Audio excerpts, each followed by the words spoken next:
আমি পায়েল সাঁতরা। আজকে আমি দেখাবো মোবিলিটি ম্যাপ। মোবিলিটি ম্যাপের মধ্যে আমি প্রথমেই লিখেছি ব্রেলের সাহায্যে লেখা layout for mobility map way from Manasatala to plaster মোড়। আমি এখানে প্রথমেই দেখিয়েছি সাউথ ইস্ট নর্থ ওয়েস্ট। এটা কাঠির সাহায্যে আমি দেখিয়েছি যাতে ব্লাইন্ড ছেলেমেয়েরা বা স্টুডেন্টরা বুঝতে পারে জিনিসটা। তারপর আমি দেখিয়েছি এখানে ইন্ডেক্সটা আমি ব্রেলে লিখেছি।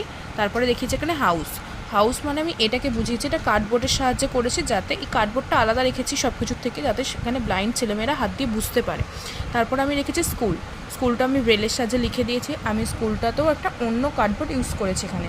তারপর আমি রেখেছি বাম্পারটি আমি একটি প্লাস্টিকের স্টিক টাইপের দিয়ে করেছি। তার উপর আমি একটা টেপ মেরে দিয়েছি আর এটা একটা কালো দিয়ে বর্ডার করে দিয়েছি জিনিসটা যাতে বুঝতে পারে। তারপর আমি রেখেছি বাউন্ডারি ওয়াল। এটা আমি একটা কাঠের যে কাঠিগুলো হয় না আইসক্রিম স্টিক, আমি সেটা দিয়ে বাউন্ডারি ওয়ালটা এখানে বুঝিয়েছি। তারপর আমি দেখিয়েছি ট্রিটা আমি শোলার সাহায্যে দেখিয়েছি। শোলা আর আইসক্রিমের যে চামচ হয় সেটার সাহায্যে আমি ট্রিটা দেখিয়েছি। তারপর আমি দেখিয়েছি টাওয়ারে আমি দেখেছি উলের সাহায্যে, যাতে এখানে ব্লাইন্ড ছেলেমেয়েরা হাত দিয়ে বুঝতে পারে যে এটা টাওয়ার হয়েছে, আলাদাভাবে চিনতে পারে। মেন রোডটা আমি দেখিয়েছি যে সিরিজ কাগজ হয় সেটার সাহায্যে আমি মেন রোডটা এখানে দেখিয়েছি। তারপরে দেখিয়েছি আমি মন্দির দেখিয়েছি আমি এখানে, মন্দিরটাও একটা আলাদা কাগজ এখানে ব্যবহার করেছি।